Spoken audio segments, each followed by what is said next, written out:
America ने कहा Hamas आतंकी है, हमने कहा आतंकी है।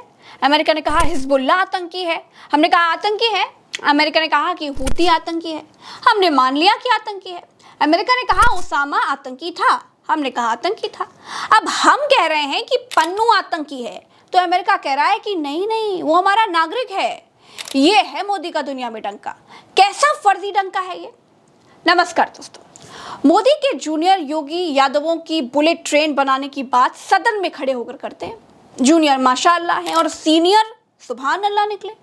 विकास यादव नाम के एक रॉ अधिकारी जिनको अपूर्व कर दिया गया है, अमेरिका ने उनको वांटेड घोषित कर दिया है।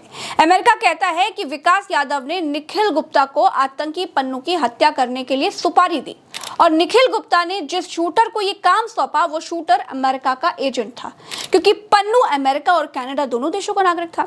इसीलिए अमेरिका ने भारत के रॉ अधिकारी जिनको अपूर्व कर दिया गया है उन्हें वांटेड घोषित कर दिया। सोचिए, अमेरिका ने भारत को नीचा दिखाने के लिए हमारे सैनिक विकास यादव की फोटो सेना की यूनिफॉर्म में लगाई। इससे वो क्या बताने की कोशिश कर रहा है? अगर विकास यादव ने पन्नू को ठिकाने लगाया भी तो क्या गलत किया? अगर अमेरिका अपने घोषित किए हुए आतंकी ओसामा को पाकिस्तान में घुसकर मार सकता है, तो फिर भारत अपने घोषित किए हुए आतंकी को कनाडा में घुसकर क्यों नहीं मार सकता? अमेरिका को खुश करने के लिए भारत की सरकार ने अपने जाबाज अधिकारी विकास यादव पर कार्रवाई क्यों की? मोदी ने तो नया भारत बना दिया ना।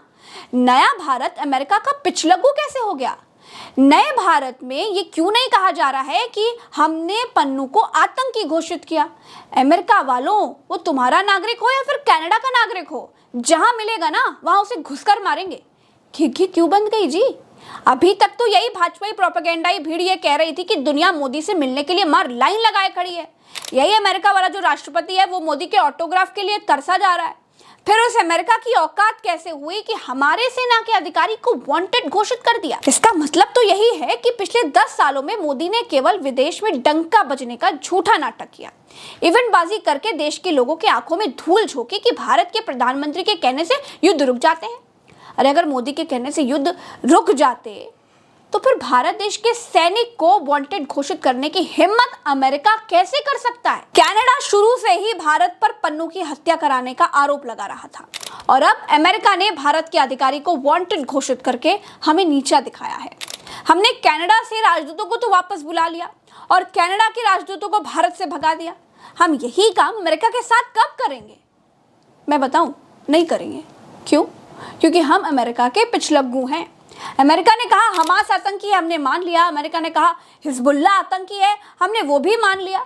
अमेरिका ने कहा हूती आतंकी है, हम मानते चले गए।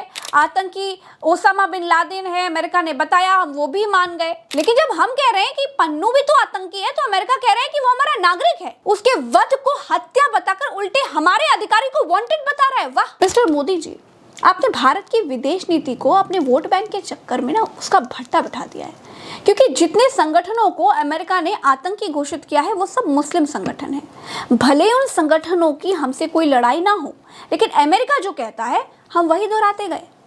मिस्टर मोदी जी, अभी भी वक्त है।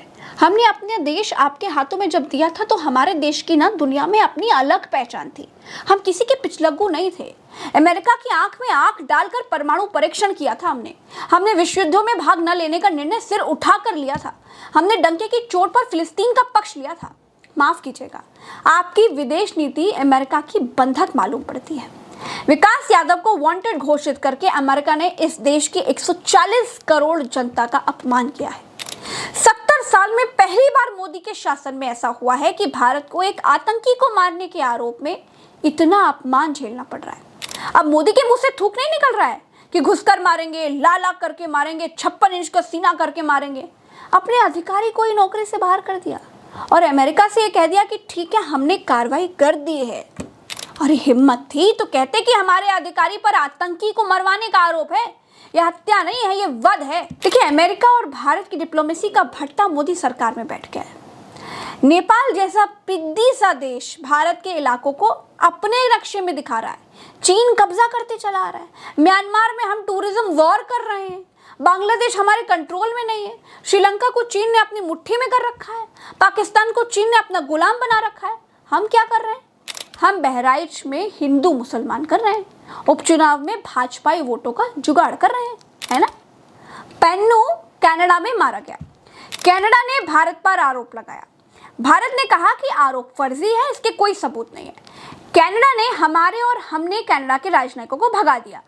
कनाडा से नहीं हो पाया तो अमेरिका भारत से बढ़ने के लिए आ गया। आप भारत के खिलाफ साजिश का अंदाजा लगाइए दोस्तों कि अमेरिका भारत से कितना जलता है। और भाजपा के नमूने गोदी मीडिया पर बैठकर कहते हैं कि बहुत डंका बज रहा है। न्यूज एजेंसी रॉयटर्स के मुताबिक रॉ एजेंट विकास यादव पर आरोप है कि उसने पन्नू की हत्या करने के लिए निखिल गुप्ता को हायर किया था। निखिल गुप्ता के साथ मिलकर 2023 की गर्मियों में सिख अलगाववादी नेता की हत्या की साजिश रची। निखिल गुप्ता ने हत्या का काम करने के लिए एक व्यक्ति को काम पर रखा जो FBI का मुखबिर था। उसने हत्या के लिए 1 लाख अमेरिकी डॉलर मांगे थे। 9 जून 2023 को अग्रिम भुगतान के रूप में 15,000 अमेरिकी डॉलर दिए गए। भारत सरकार ने अमेरिकी धरती पर एक अमेरिकी नागरिक की हत्या की ऐसी साजिश से अपने संबंध या फिर संलिप्तता से इनकार किया। अमेरिका के आरोपों के बाद नई दिल्ली ने मामले की जांच के लिए एक जांच समिति का गठन किया। विकास यादव को नौकरी से निकाल दिया गया।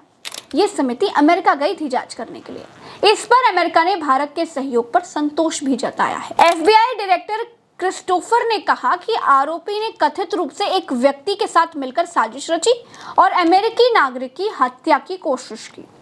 अमेरिकी अटॉर्नी जनरल मेरिक बिगार्लैंड ने कहा, न्याय विभाग अमेरिकियों को निशाना बनाने और उन्हें खतरे में डालने की कोशिशों को बर्दाश्त नहीं करेगा।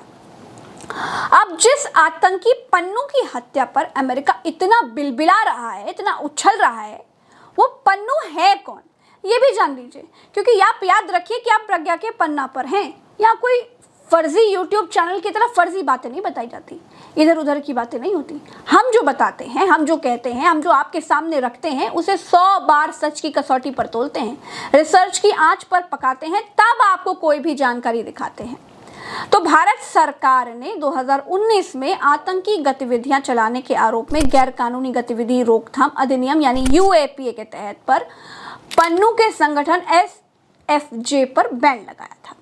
गृह मंत्रालय ने अपनी अधिसूचना में कहा था कि सिखों के लिए रेफरेंडम की आड़ में SFJ पंजाब में अलगाववाद और उग्रवाद विचारधारा का समर्थन कर रहा है। पन्नू पर साल 2020 में अलगाववाद को बढ़ाने का और पंजाब के सिख युवाओं को हथियार उठाने के लिए प्रोत्साहन देने का आरोप लगा था। इसके बाद केंद्र सरकार ने 1 जुलाई 2020 को पन्नू को UAPA के तहत आतंकी घोषित कर दिया। 2020 में सरकार ने SFJ से जुड़े 40 से ज्यादा वेब पेज और YouTube चैनलों को बैन किया। दोस्तों, विकास यादव के इस प्रकरण ने मोदी सरकार का डंकाई प्रोपेगेंडा का पूरी तरह से अंत कर दिया। ये दिखा दिया है कि हमारा राजा डंका बजने के नाम पर पिछले 10 सालों से हमें बेवकूफ ही बना रहा था। वो हमें बता रहा था कि उसका पूरी दुनिया में सिक्का चलता है, पूरी दुनिया उसे झुककर सलाम करती है। लेकिन सलाम छोड़ दीजिए दोस्तों, डंकापति को आज की तारीख में कोई घास तक नहीं डाल रहा है। जो सम्मान है वो भारत का सम्मान है, भारतवर्ष का सम्मान है, इंडिया का सम्मान है। पिछले 10 साल से CR खुद को नील में रंगकर अपने आप को जंगल का राजा घोषित किए हुए है। 70 साल में पहली बार है कि भारत बैकफुट पर है। पहली बार रंगे CR की नील उतरी तो सबने पहचान लिया कि अरे अरे, ये जंगल का राजा नहीं है बल्कि ये तो रंगा CR था। चलिए, अभी के लिए इतना ही, फिर मिलेंगे नई वीडियो में। नमस्कार। चैनल को सब्सक्राइब जरूर करिएगा, वीडियो को शेयर जरूर कीजिएगा।